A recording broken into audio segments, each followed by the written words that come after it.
Welcome back to the Football Referee with Emmy Hikins, Trevor and Femi Madariola.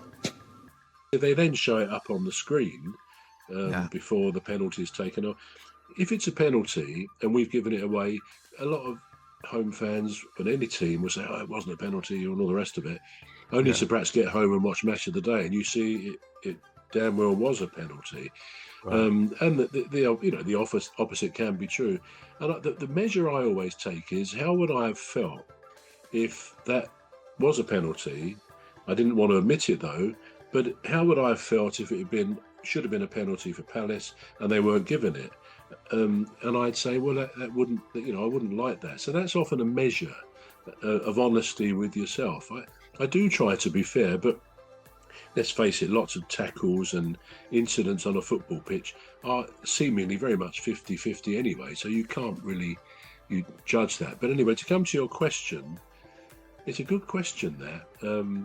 If there had been something on it, I think it would depend just what was on it. If it was one of the last couple of games in the qualifying matches and we needed desperately to get 4 points out of 2 games, and then you were denied a goal like that, then I think that's where unconscious bias could certainly creep in, and you say, of course it was a goal and all the rest of it, because we're all human, and perhaps we don't always realise we have this unconscious bias. But that said, I do say that I try to be fair. And the other thing, when you get other teams coming to Selhurst Park, obviously, and I always really appreciate seeing the great players when they come. And I can remember seeing Beckham when he came. I won't say not sure he was a great player. He was a very good footballer, let's face it, a very solid international captain as well.